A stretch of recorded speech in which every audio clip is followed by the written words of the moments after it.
Hello friends, চলে আসলাম আরও একটি নতুন রেসিপি নিয়ে। তোমরা সবাই কেমন আছো? আশা করি ভালোই আছো, আর আমিও আছি ভালো।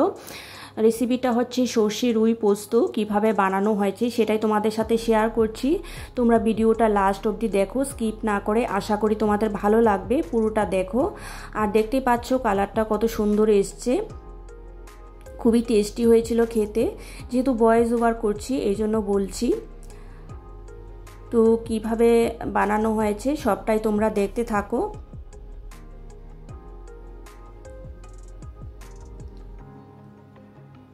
এখানে দেখো আমি লঙ্কা দিয়ে গার্নিশ করছি।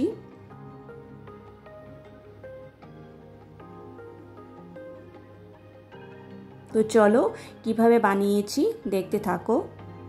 এখানে দেখো কড়াইয়ে তেল গরম হয়েছে, এর মধ্যে নুন হলুদ মেখে রাখা মাছগুলো ভাজা হচ্ছে।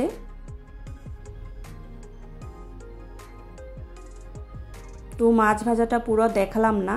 এই দেখো সবগুলো মাছ ভাজা হয়ে গেছে, যেহেতু আমি আগের ভিডিওতে বলেছি মাছ সবাই ভাজতে জানো।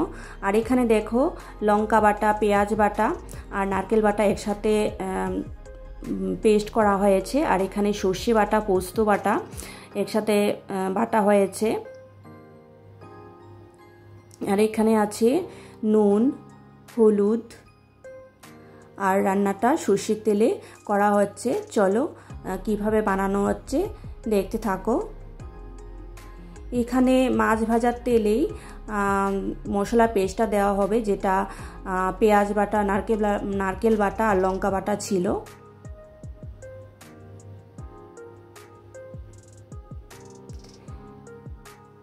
এখন এর মধ্যে হলুদ দেওয়া হচ্ছে।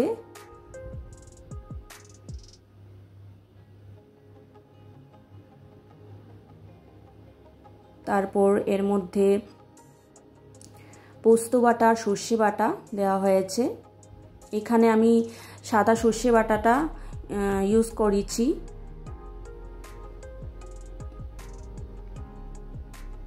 এবার দেখো মশলার জলটা এখানে অ্যাড করা হয়েছে।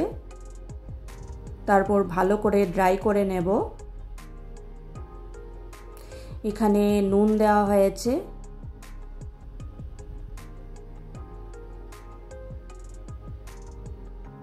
তারপর এর মধ্যে জল দেওয়া হলো।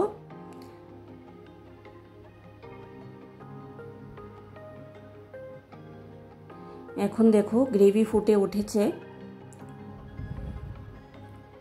এবার এর মধ্যে ফ্রাই করা মাছগুলো দেওয়া হয়েছে।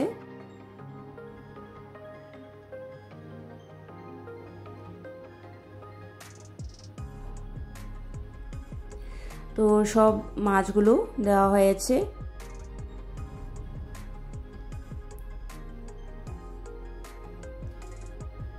দিয়ে ভালো করে নাড়া হচ্ছে।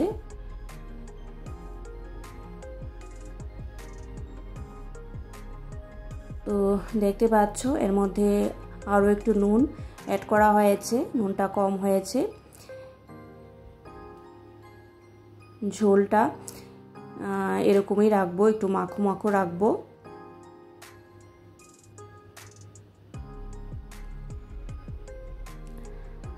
দেখতে পাচ্ছ রেডি হয়ে গেছে সর্ষে রুই পোস্ত। দেখো কত সুন্দর হয়েছে। এবার এটা সার্ভ করব। গ্যাস বন্ধ করে দিয়েছি। এ দেখো সার্ভ করা হয়েছে। তো বন্ধুরা, তোমরা বাড়িতে এইভাবে ট্রাই করতে পারো। খুবই সিম্পলভাবে বানানো হয়েছে রেসিপিটা। আর কমেন্টস করে জানিও তোমাদের কাছে এই রেসিপিটা কীরকম লাগলো, সর্ষে রুই পোস্ত রেসিপিটা। আর আজকের মতো এখানে শেষ করছি। নতুন রেসিপি নিয়ে আবার ফিরে আসবো। Thank you.